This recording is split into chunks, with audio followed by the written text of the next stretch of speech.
Where does the soul go? We're even at loss of words. A loss for words, I should say. How to describe this? Do we call it afterlife? Do we call it passing away? What does that mean? Passing away, passing on? As we shall discuss, afterlife is not going to be a fitting name. That's why we called it life after life.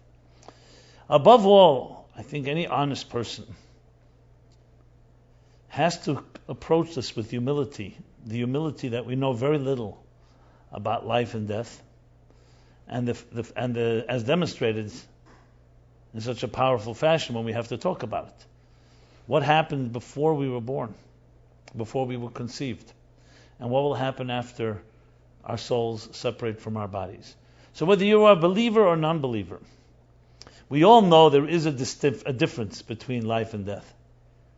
Whether you want to call it a electrical surge, like electricity, whether you want to call it some other name, whether a mysterious name or a known name, whether you want to call it soul, as I've often described, I've often discussed, and those of you who have not heard it from me, let me repeat it again, the classic line from Levi Yitzchak Berditchever, the great Hasidic 18th century master, who said to a self-proclaimed atheist, the God you don't believe in, I also don't believe in.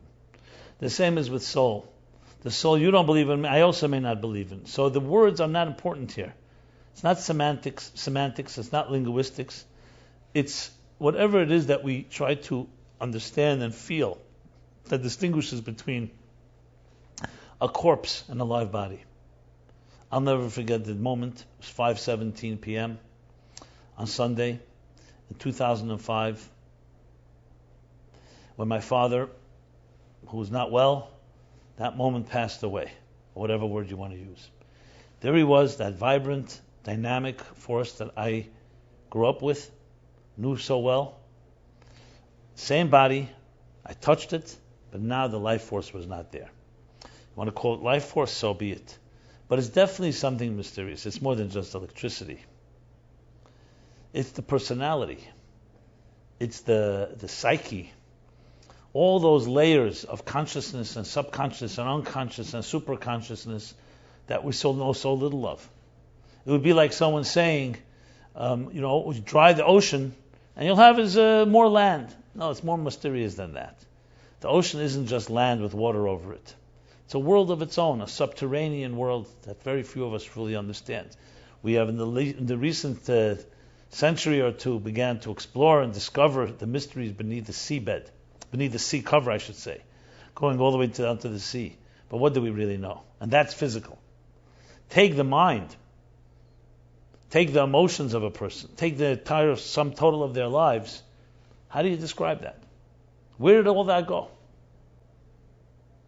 Not just the memories and not just the ideas, the whole complexity of life's experiences. What we are right now experiencing, our joys, our pains, our feelings, our loves, the things we are repelled by, what we're drawn to, our obsessions, our nonsense, everything. All that collective force, where does that go? So when it comes to a computer, you can say, okay, it's on the hard drive, I can copy it to another hard drive. What happens to all that force? So a humble person has to conclude, very simple. And a honest person has to conclude that we don't know. We know only the little world in which we live in, and from that perspective we try to understand everything else. So how can we then discuss this topic? The answer is, number one, we're told.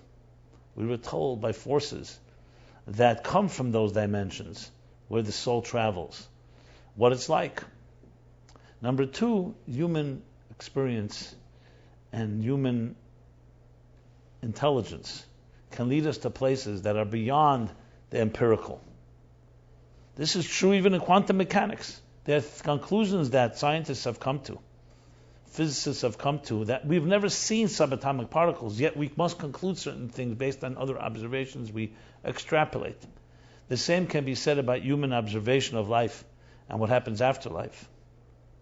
We can extrapolate and come to some type of understanding. Couple that with revelation and insights that have been given to us and passed on to us from people, the more soulful of us, from divine forces, even from God himself, that tell us a bit about the secrets behind the curtain that defines life after life. Now, just to mention, we know there are a number of books, a number of people documenting their near-death experiences, as they call it. And they come back to tell a story. Some are skeptical of, others are not. Some are very reputable and very legitimate, some maybe not. But clearly there's something going on, there's some type of other reality. Now, if you talk about people who've gone through that psychedelic experience, they will tell you that they've traveled to places within the psyche, within the soul, that you can't access in a normal way. And they too will talk about the soul in many different dimensions. Now, I'm not coming from that perspective, I'm coming from a Torah perspective, particularly the soul, mystical and esoteric dimension that does discuss the soul. But I believe I need to begin with an analogy, just to put things into context. Because as you'll see, the biggest problem in discussing this is not that it's just mysterious, is that we are so accustomed to the crutches of the way we think, to our routine and conventional perspectives. Not only are we accustomed, we're addicted to it. We're trapped there. That it's very difficult for us to really think about things outside of that context.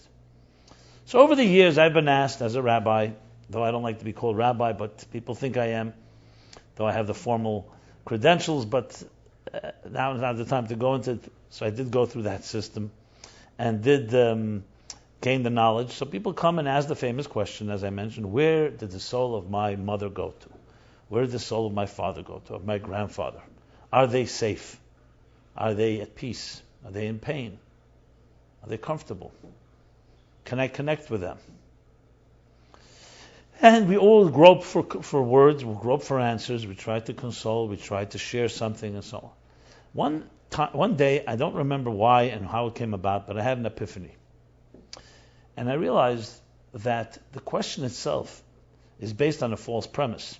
Now, obviously, you don't say that to a person who needs sensitive empathy and sensitivity and comfort. But when you're able to, and in the right manner, the question is based on a false premise.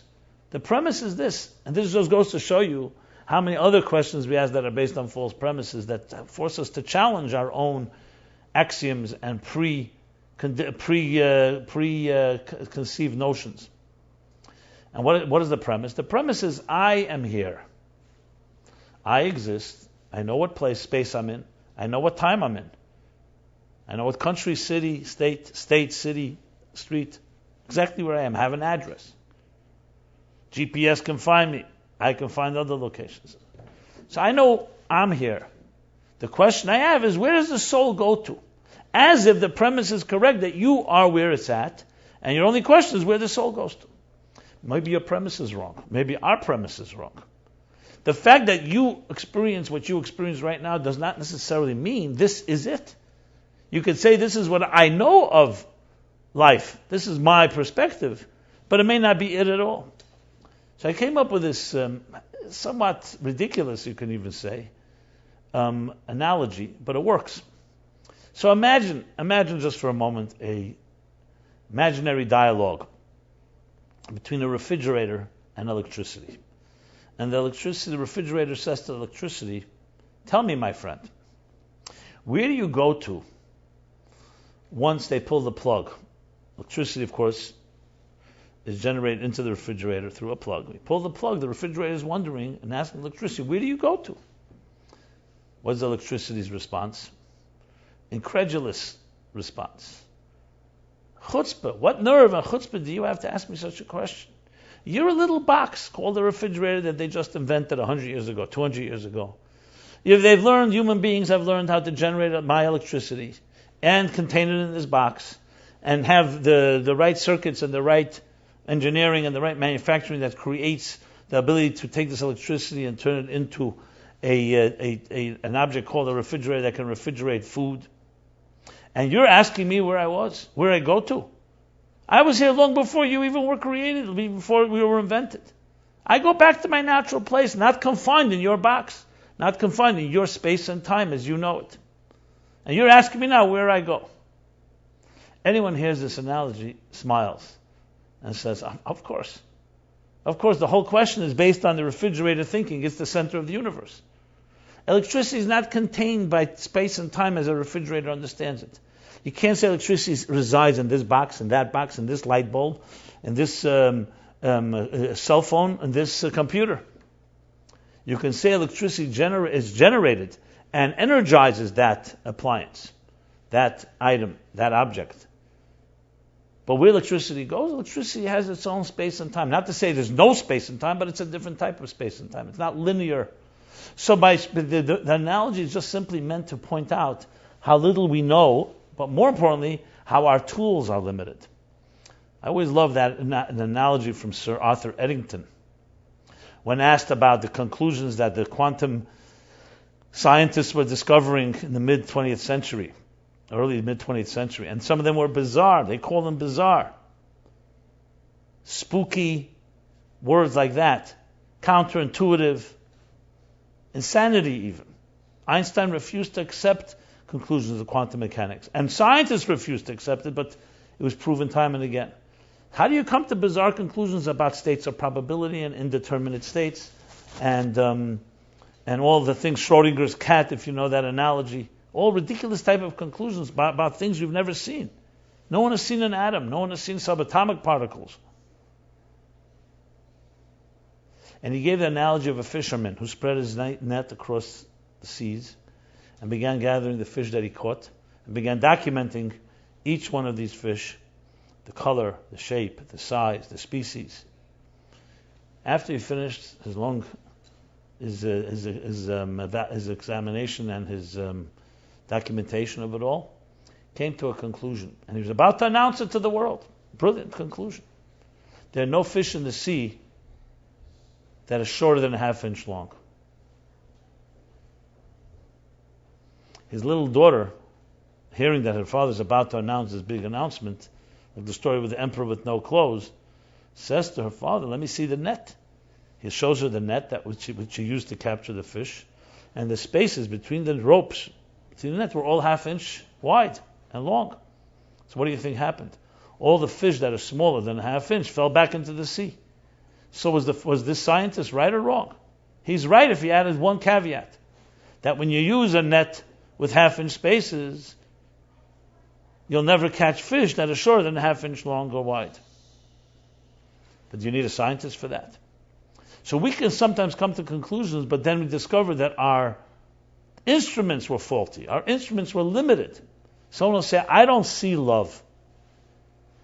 A little child will tell its mother, "You don't love me." The mother says, "I love you deeply. I love you from the depths of my heart. I love you more than anything. But I don't see it.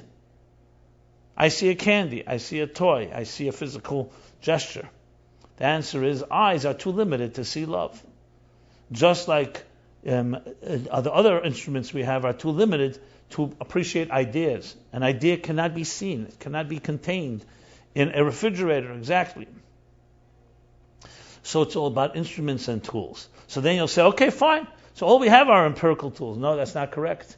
We can love each other, and we can sense when someone loves you. Words from the heart enter the heart. You can feel love. You just need to look at other instruments. One of the Hasidic Rebbes, the Rebbe Rashab, was once playing when they were children. Children play what they see from their parents. So their father was a great Rebbe, a great master. So one of them dressed up like the father, one dressed up like a Chassid, a disciple. They were playing. The Razah comes into his brother, the Rebbe Rashab, who later would become the Rebbe Rashab, Rab Shalom Dov Ber, and he says to him, "Rebbe, tell me, what is a human being? What is a Jew?" He says, "A human being is fire." So he grabs his arm. The one brother grabs the other brother's arm, children, and says, if you're fire, how is it that I don't get burned? And his answer, when fire touches fire, it doesn't get burned. It's all the tools and instruments which we use. So to experience things that are not empirical, that are not body-like, you can't use body-like tools. You need to use soul-like tools. And that's what we need to develop. So there's two steps in appreciating and understanding life after life. And one is, firstly, getting rid of, eliminating the obstructions, the constraints, the narrowness of our perspectives, and realizing that we don't see it all. That's not meant to just tell you don't know anything. On the contrary, It's meant to say, don't use your limited instruments and tools to travel to a place that requires much broader, much more ethereal, much more abstract type of instruments and tools, which you do have inside of you. But we're so trapped by our routines, we're so accustomed to certain instruments, we rely on them our knee-jerk reaction is to gravitate to them. That's that's what blocks us. And for the record, this is also a block in any given area. Disagreements we may have, conflicts, misunderstandings. It's often based simply your premise and my premise are basically different premises. And it could be both people have limited premises, which is always true. So the key is to get beyond those premises and see things from another perspective. And I can't emphasize that enough. So this was done in the form of a workshop, which I guess it is in a certain way. I would work first on, let's see what tools and instruments we use to analyze, to examine, to evaluate, to explore, to deduce. And then let's see if we can access new tools, or perhaps less used tools. That's the key here. And when it comes to life and death, when it comes to life and afterlife, life and afterlife, there we must have broader tools, or else you end up having this. Here you see a body is alive, it's breathing, its heart is beating, the mind is working, everything is functioning. Here you see, God forbid, a body gets sick and ill, infection, disease, and then you see a body dies. That's empirical observation. And then we try to figure out what happened. So if you talk about it purely from a biological, mechanical perspective, yeah, you'll say the body had electricity in it, like a refrigerator. The electricity the body began to wear down, different parts, the motor, the engine, the different gauges, the wiring, the piping, the refrigerant that flows through the pipes. And therefore, once the machine began to erode, the electricity can't flow properly through it. The machine is weaker and weaker until the point that the electricity separates from the refrigerator. And then, who thinks about the electricity? Fine, you either buy a new refrigerator, or you don't use one, or you use other appliances. Do we apply the same type of rules? You could. If you apply it there, then you stay in your box. You stay in your refrigerator perspective, which is your box. Electricity now is left, and your refrigerator is gone. It's over with. The refrigerator can be discarded. However, and this is why we're speaking this discussion, we're here to learn it's much more complicated than that, and there's much more to it. If you suffice with what I just said, that description, I'm not going to go argue with you. If that's what you're satisfied with, fine. But I would assume if you're listening to this, you're interested in hearing about life, more about life than just what meets the eye or meets the other senses. Sight, sound, taste, touch, and smell. So where do we go now? We go now, the truth is, as I said, if I was working with people hands-on, we'd first work on seeing how trapped we are by our preconceived notions and the conventional tools and instruments. But let's assume you've worked on that. Let's assume you accept the fact that that is blocking you. Because remember, even as we travel now into the soul type of language, we still are not free from our preconceived notions. You may acknowledge there's more to the picture, but it's still our natural gravitating place to go to because that's what we're accustomed to. That's what we're comfortable. That's what we relate to. You can't just move over, we'll call it, from a physical consciousness to a spiritual consciousness. Just because I said so in the last 15, 20 minutes. But you can work on it, and that's what we're here to do. What we're trying to do is how do you go into a more spiritual state of consciousness and awareness? Basically, how do you develop more ethereal tools and instruments? And that, in effect, will allow you to relate to another reality, not just when death strikes, but even while we're alive and we communicate with each other. Because two people can sit across the table and speak to each other also on a very biological, mechanical level. I speak, you listen, you speak, I listen. You can go deeper, we care about each other, we love each other, we do things together. It could even be in a relationship, marriage, intimate. However, it still may be primarily a refrigerator relationship, two refrigerators. with some of the electricity, some of the soul involved, because obviously we're alive. And we're more than just dead bodies. We're more just lifeless bodies. We are two active forces, but it would be like either two animals or two refrigerators or two plants. Obviously, two refrigerators don't have a relationship. I'm just saying that, as I said earlier, figuratively. Or you can come to discover that the essence of your relationship, who you really are, is the soul connection. And as the bodies that only are the manifestation, you can see the handles. You can say the handles that bring together. I don't know how many of you are Trekkies. Trekkies are the people who follow Star Trek. So the original series of Star Trek had an episode. Now, Star Trek is a fictional, science fictional narrative with different episodes that traveling to outer space in the future, meeting other civilizations, strange civilizations. So in one place that they come to, they encounter forces that are completely ethereal. You just hear voices.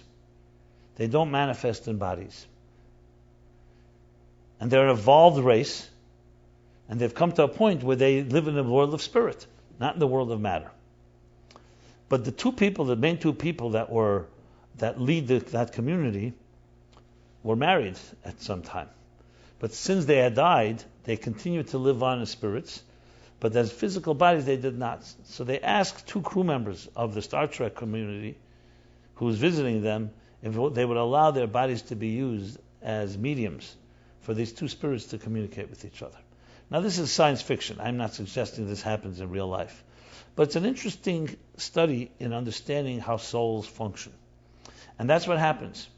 And just for a short little scene, a very beautiful romantic scene, you see how the spirit of the man, spirit of the woman, manifest in two physical crew members of Star Trek, and they of the Starship Enterprise. And it's a beautiful sight to behold because they have not for years, for who knows how long, been able to touch physically. And how difficult it is for them to ultimately release and free themselves. And they knew beforehand that this would be a great test. But they were people of integrity, and they gave the bodies back to their original hosts. But you see the idea, it plants in your mind the concept that if you lived on that level, both life on earth and life as it moves on after this world, as we shall soon discuss, perhaps is the main life is that soul connection. And you come to realize that perhaps we're hypnotized and seduced and actually taken captive and trapped in this physical conscious reality, thinking like the refrigerator does, that this is it. And everything else is somewhat novel, somewhat out there, but not here. This is the center. Here is where it's at. And as you think about this, you wonder, do I have it right or not? Well, I'm here to submit and suggest that we don't have it right. And if you gave it thought and just step back and say, you know what, as a honest person, I'm going to allow another perspective in, you will come to discover, as many of us have, that it's actually the soul that is the center of existence. And it's the body, the refrigerator, that's only a short part of one leg of the entire journey. So everything is reversed. As some say, we're not physical beings on a spiritual journey, we're spiritual beings on a physical journey. Oh, so now comes the question, how do we explain this? How do we look at it? And then what do we do with this? We are, at the end of the day, we need to go to our jobs. We need our work. We have other responsibilities. So how do we handle this? But first, let's discuss this next headline I just mentioned. And that is, who is the real me? So you can say you're a body, a refrigerator, that has electricity in it. Or you're electricity that's traveling through a refrigerator, through a body. Which one do you think it is? It's definitely the latter.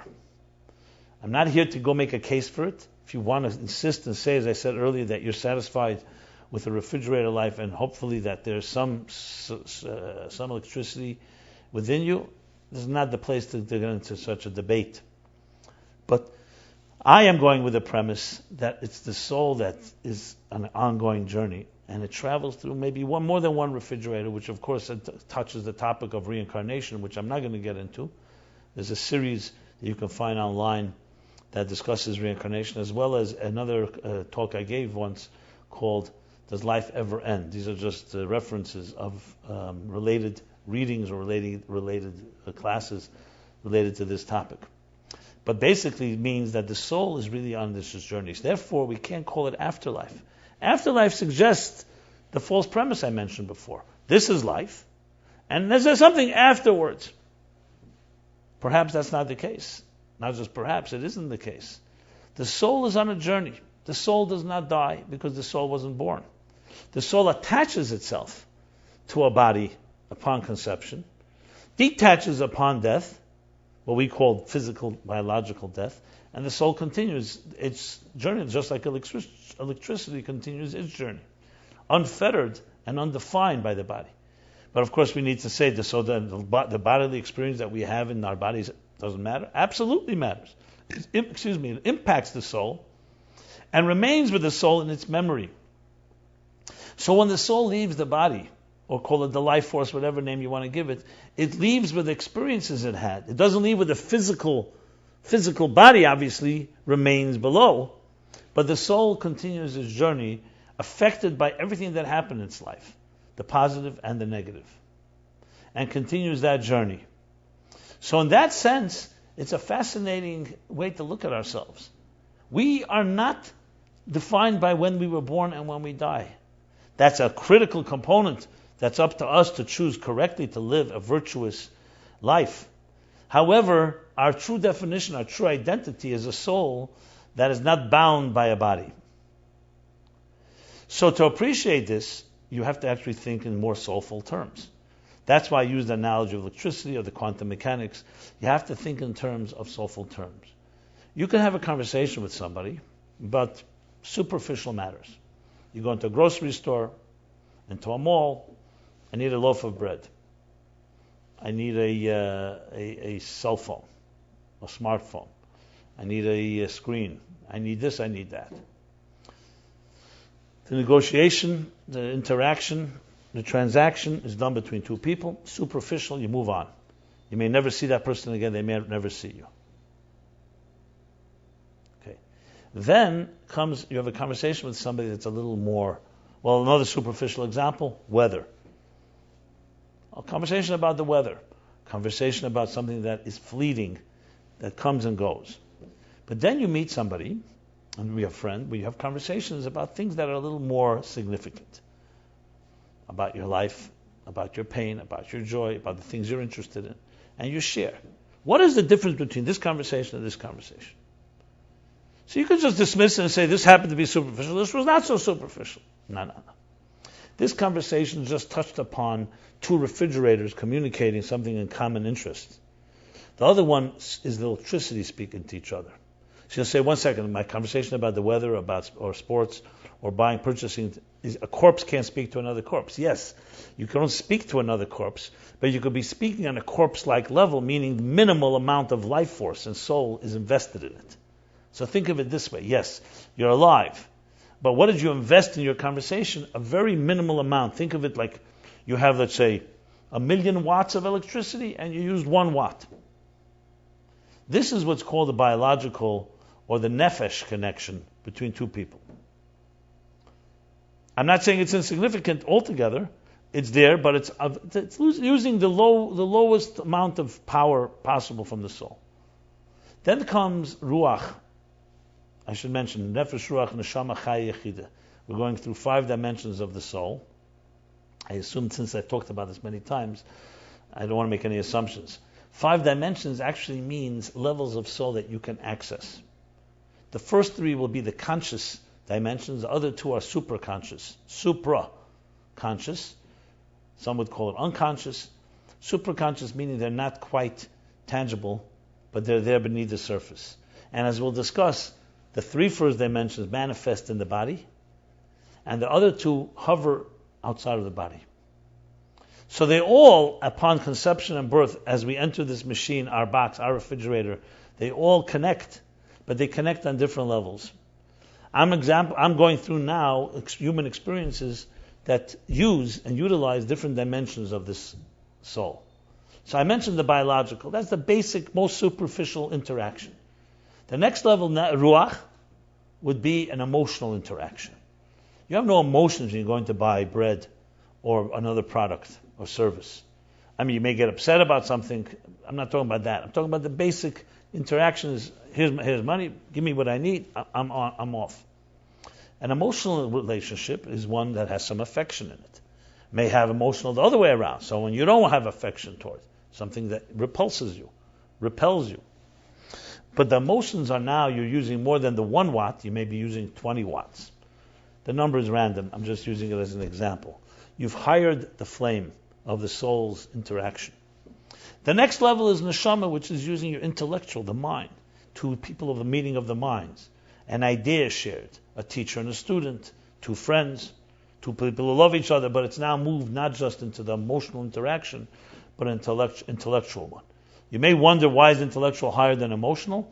Because intellectual uses also the ability for us to abstract and go beyond our subjective natures.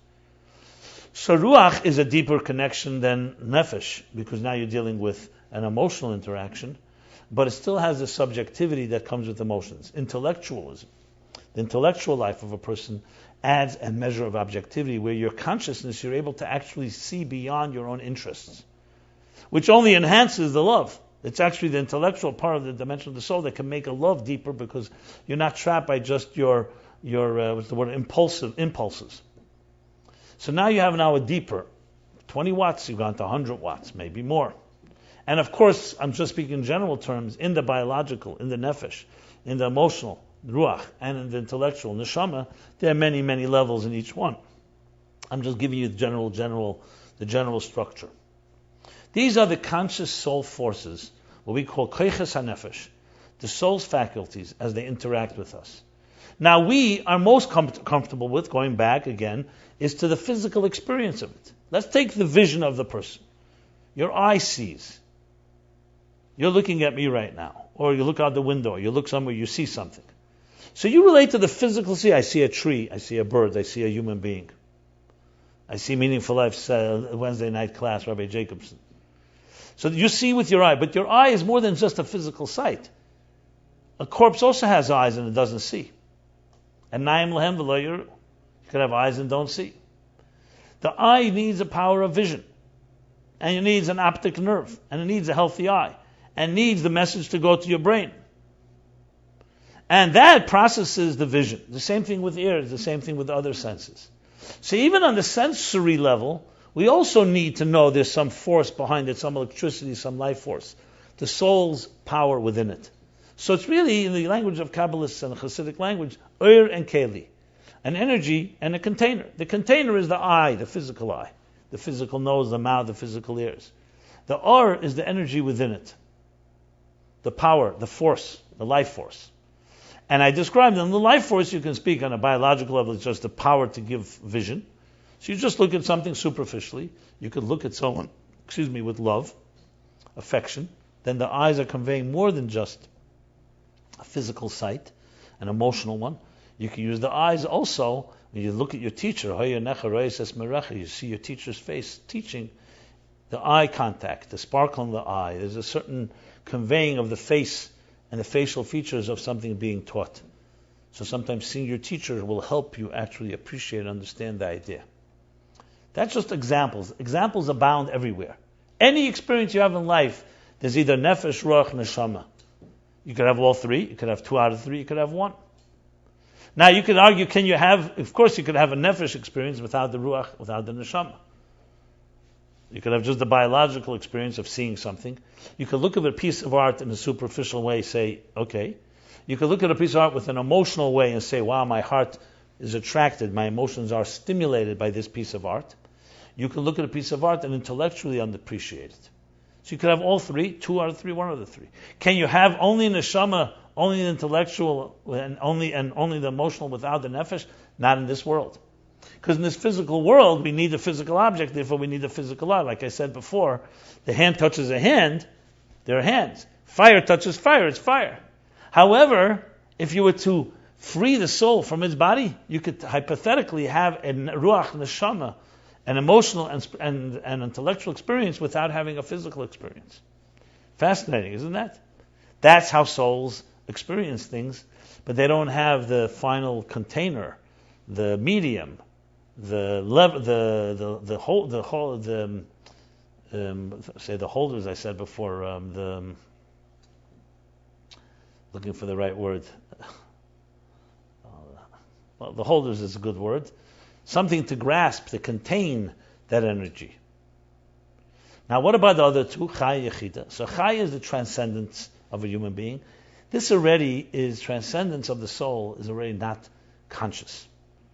It's that which is beyond that you can sense. And Yechida is like the essence of the soul. And even that's not the essence, it's still 5 names, 5 levels of the soul. The essence of the soul we will not discuss right now. That goes into another dimension after you first appreciate these 5. Then we can talk about that. We'll do that another time. So Chai Yechida takes you now into the journey, the transcendence of a person. Transcendence is not intellectual, nor emotional, nor biological. So what is it?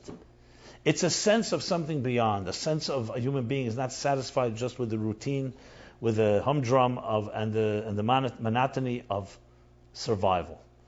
It's something, I need something to get out of my monotony, out of my routines, out of my habits. Transcendence can be experienced through travel, through art, through music. It can be experienced through love, through romance, through sexuality, intimacy. It can be experienced through religion, faith, and God. These are all transcendent experiences. There are transcendent experiences that are healthier, others are not that healthy. Others come with side effects and a price to be paid. Not always positive. But here you're going more than just, if you're looking at that art that I mentioned, let's take the art. You could see the art, very basic level. You could see the art and have an emotional experience. You could see the art and have an intellectual experience. You could see the art and have a transcendent experience. That's more than the sum of the art. It's not just analyzing. It's not just appreciating it and understanding it, but it's also having a transcendent experience. The same thing with music. So the same person can listen, or same people, a bunch of people could be listening to the same piece of music in these 4 ways. And I'll talk about the 5th in a moment. You could hear music at a very basic level. A child could hear music, doesn't appreciate it, but hears it. It's a nice melody, puts them to sleep. Nice harmony. Another person has an emotional experience. It reminds them of an emotional relationship. It evokes different feelings, different existential feelings, loneliness, joy, and so on. Transports you to another time and place. You can have an intellectual experience. An understanding, another dimension of understanding enters in through your listening to the music. And then you have the transcendent experience. And again, you could have all 4. You could have 3 out of 4, 2 out of 4, and you could have 1 out of 4. Can you only have the transcendence in this physical world and the intellectual and emotional without the biological? No, because we need physical ears to hear physical music. But here you see a perfect example of what I was discussing. What is the primary experience? The fact that your ears could hear the music? That's just a necessity in the physical world. There's no way for us to communicate. If I don't make a sound, you have to hear it. You can't hear my silence. But the real experience is once you hear the words, it's what the message that the words convey, the emotional, intellectual, or transcendent message. What about the 5th dimension? The 5th dimension, you can say, is the transcendence even of transcendence. Sometimes called neshama l'neshama, is a name for both, I should say, a name for 4 and 5. But chaya would be like the transcendent experience, and then you're transcending even the transcendence. You're getting to a point which is like a singularity. Yechida means singularity. There you just experience something in a certain serene inner way that's not even the excitement of transcendence. It just like touches and resonates the core of who you are. Now obviously that's a rarer experience, and that's what we call a magical moment, a transcendent moment. But beyond, I should correct myself, not a transcendent moment, a moment that transcends even transcendence, certain resonance of truth, of saying, this is where I am, this is where I belong, this has touched me in the real me. So you could have a transcendent experience, but it's still going outside of yourself. What's called in Hasidic language, rotzen, the outer dimension of keser. I'll soon give you the Kabbalistic structure for all of these. Rotzen. Rotzen means you desire something. Rotzen also comes from the word marutza. I desire, I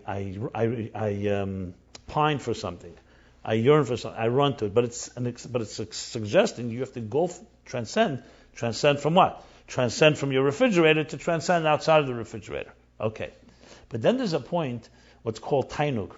which is just inner peace, inner joy, inner pleasure, that doesn't have to go anywhere. It's just you residing in your most serene inner core, peace at your center. So that's called the inner dimension of Kesser. So let me lay it out for those that want to know the Kabbalistic structure. It works like this. We'll start from the bottom up. Nefesh usually corresponds to Nehi, which is Netzach Yesod, the 3 or 4 of the lowest of the 10 spheres. Action-based, biological. Chagas, Chesed, Gvura, Teferes is the emotional dimension, which refers to the Ruach, the emotions of the soul. Chabad, Chachma, Bina, Das are the intellectual, the Neshama dimension of the soul. Then above that comes Keser. Keser is the crown, which is made up of 2 parts. Arich Anpin, which is the Ratzon, the transcendence of Chaya, and Atik Yemen, which means removed completely, the Tainug of Yechida, the pleasure and inner peace, that inner core, that inner peace of the core at the center, that is Yechida. In the worlds, if you're interested in how it works in the worlds, so we have 4 worlds. Going from the bottom up, Asiya corresponds to Nehi, to Nefesh. Yitzira, the world of formation, corresponds to Chagas. Zoh mekanano be Yitzira, which means Zoh, Midas, the emotions, they are nested in the world of formation. Bina mekanano be Kursaya, Bina, which is intelligence, the primary part of comprehension, is nested in Bria, which is the world of creation, the first world of creation, which corresponds to Neshama. Atzilus is Chaya, specifically Chachma, which Abba Mekanna Atzilus, which is that Abba Chachma, called the Father, is nested in Atzilus, the world of unity, the world of transcendence. And then there's Keser in general, or the worlds of Ein Sof, which is beyond the 4 worlds. The 5th dimension is Yechida, which is that inner core that I described that doesn't have any expression. It's just that calm inner place. It's silent. Where transcendence can be alive and you can feel it and sense it. It's beyond you, but it's still part of an experience. Where Yechida is you're not even experienced. Object and subject have fused and melted into one. Dissolved into one. Whereas in Yechai, you still have an object and a subject, but it's a transcendent experience. In intellectual neshama, you definitely have an object and a subject, but it's an intellectual connection. Then there's the emotional connection of ruach, and then there's the most basic, which is just 2 objects to connecting to each other on the most basic level. And as I said, you can have all 5. But in this physical world, you need to have number 1, because if not, you don't have the handle. You don't have what to hold it. The handles, that's the word I was looking for. The thing to hold it, to contain it. It's like a flame without a wick. Now, when the soul leaves the body, that's what happens is the connection on the biological level ceases. But everything else remains.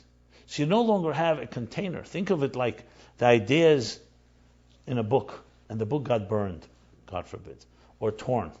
The ideas still remain. They just don't have a place to manifest. So you can't read them in a book. You can't share them with someone. But someone that heard those ideas can share it with someone else. So the spirituality of the soul, which is primarily beyond the biological, frankly, even nefesh, even the lowest, also has a soulful side.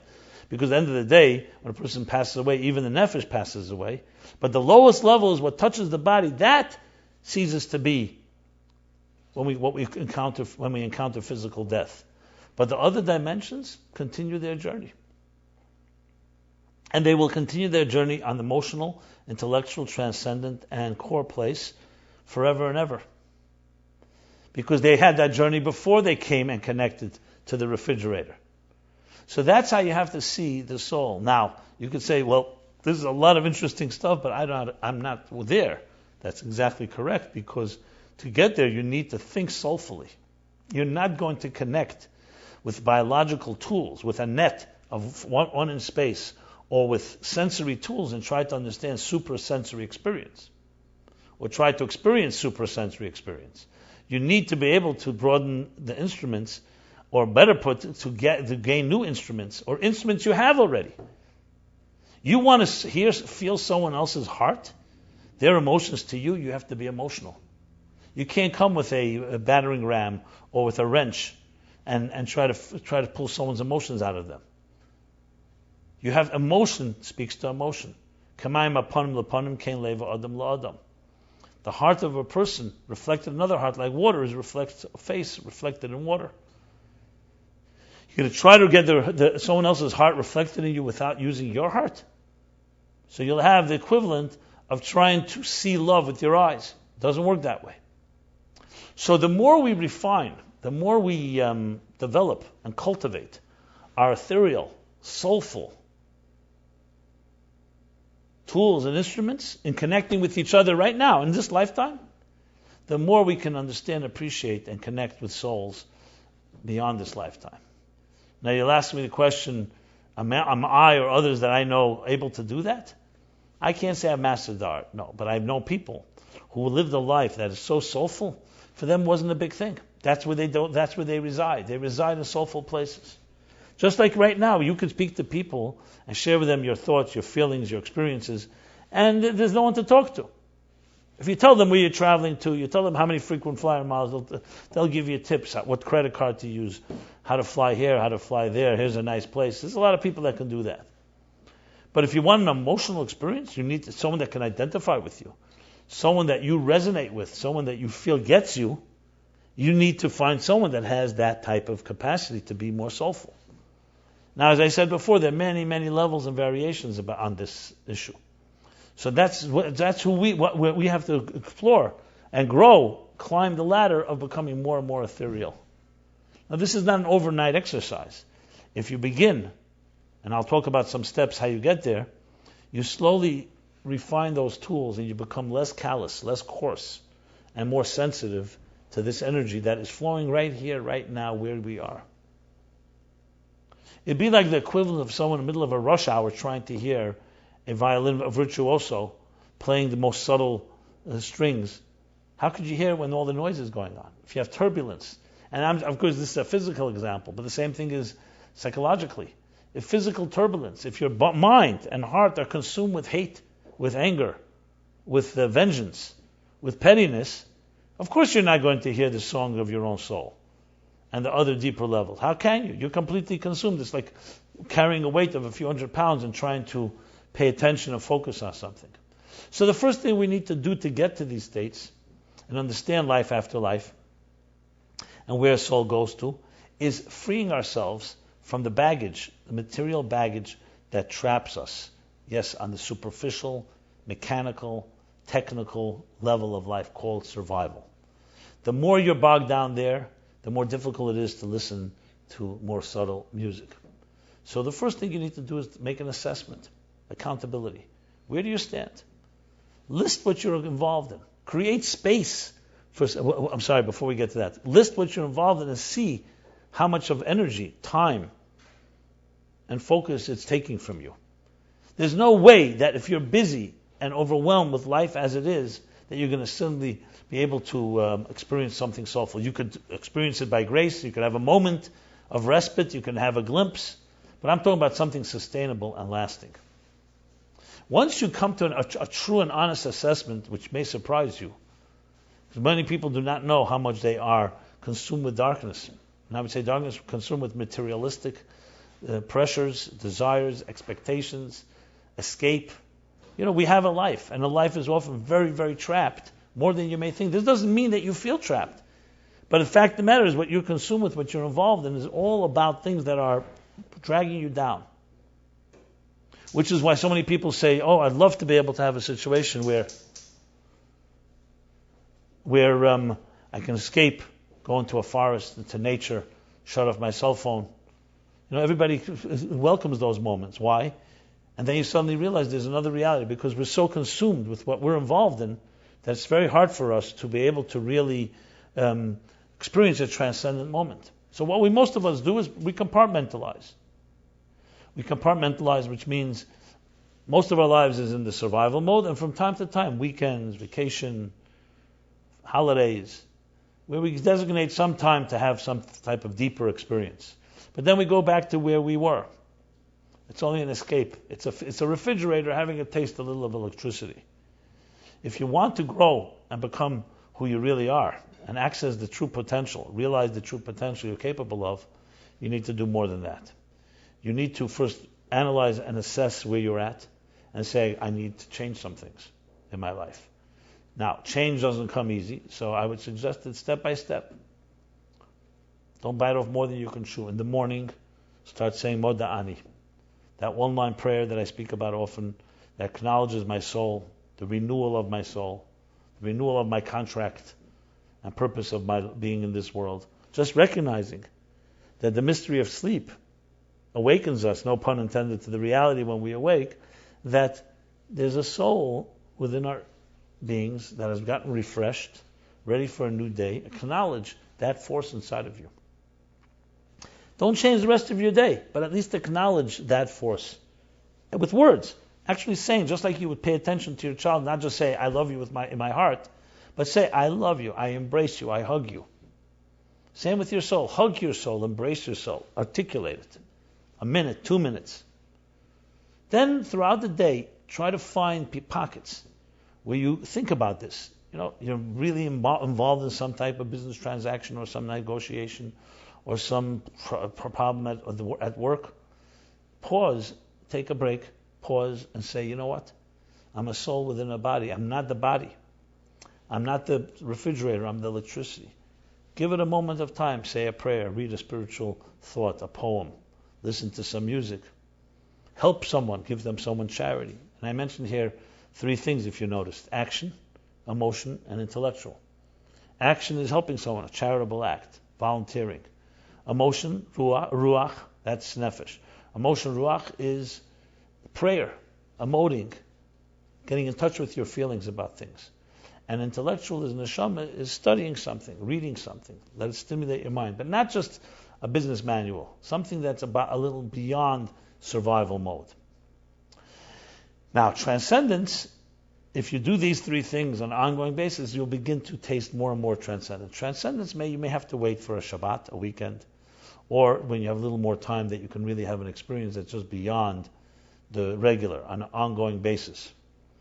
But the key is to feed, just like you would feed your body, you need to feed and nourish your soul. Flowers blossom when you water them, not when you tug at them. We need to water our flower. We need to nurture, cultivate the soul, which is the flower within you. And then the flower comes back and repays you many times over with its soulful message. You do this on an ongoing basis, on a daily basis, and you find new other exercises. I just gave a few examples. And you work at it. This should be a life commitment. You'll see the results. You'll see yourself becoming more soulful, being less impacted by survival and petty, superficial, short-term elements of your life. And above all, you begin to connect to those dimensions of the soul that live on, that live on, in different forms. So just like you take a pot of water, and you can freeze it becomes ice, you can heat it, and it becomes gas, but it never disappears. The soul, too, goes through different forms. It's in its form within the body, it manifests within the biological, so you see it. It can be even like ice or water, which is more subtle. Or when a soul leaves a body, it's like comes into gas. The gas is there. It's again an analogy, not exactly, but an analogy. So you see here, my friends, that life after life is very much part of who we are right now. It's not just what happens later. It's what's happening now. Every commitment we make, every action, every emotion, every thought, and every transcendent and unifying experience, all 5 levels of the soul that we do now, actually allows us to appreciate the soul's ongoing journey. Because if a person dedicates their entire life just to the physical, biological, then when their soul does separate from their body, what happens? They're not accustomed. The soul knows that it's a soul, but the person's consciousness is not accustomed to soul experiences. That's why the Talmud says that you cannot enter here without having Talmudei biyadei. You need to have the study. You need to have the experiences. It would be like getting a soldier, suddenly the war breaks out and say, go ahead, without any training. You need to acclimate yourself to soulful experiences, training. So when the day comes when all you have is the soul, you're very accustomed to it and you're prepared. Now, this doesn't mean that a body that has not had any soulful experiences, which is really impossible, everybody has had some, this doesn't mean that you cannot have the connection. But then it's a whole other work, because you have to first somewhat cleanse and what's the word I want to say? Like open the pores and free the toxins that petty, impermanent, superficial life has imposed upon the soul. As I said before, the soul remembers everything, also the petty stuff. It's not its natural state, but it's experienced it because it's dragged along in this life. So, if we're talking to people, or to anyone listening that has lost a parent or a relative or someone that you care about, know that the soul continues the journey, just like it preceded the journey called life as we know it. And this physical world, as important as it is, and as important, as central as it is to our lives, it's just one leg of the journey. It's the refrigerator. And the refrigerator's experiences in life. But the electricity preceded the refrigerator and follows the refrigerator and will continue to live on afterwards. We don't call it afterlife, we just call it life in different forms. We'll definitely speak about this some more. I hope this at least lays out the basic principles and the foundational principles of what a soul is, the different dimensions of the soul, and thus understanding the soul's journey and its ability to continue its journey. But it all begins right now, which means how we behave right now, as we act right now. A more soulful way, a more body-like way. As I said earlier, it's very difficult to begin and just suddenly jump after years and years of conditioning and programming and habits that are all based on refrigerator thinking, on appliance form of thinking, survival thinking, and jump to the soul thinking. But you can begin immediately, because your soul does not have to come from anywhere. It's sitting right now inside of you, waiting to be released. And that release is, the key lays in your hands, because you are the one that can open the door to all dimensions of the soul that I described. So may we all be blessed with a soulful week, a soulful year, soulful life here on, and for many, many healthy years of the soul inside of the body, but in a soulful type of experience that will continue forever and ever. Thank you very much. We will be continuing this class as we do every Wednesday night, and if you haven't signed up, please do so at meaningfullife.com. We can send out the notices, so when the classes are on location and live on location and online, we notify you. We also notify the topic. And if it's only online, as it is this week, that too will be notified to you as well. And please be in touch. Any questions you may have, any other ways that we can help you in your soul's journey, that's what the mission and purpose of the Meaningful Life is. Thank you, and everyone be well.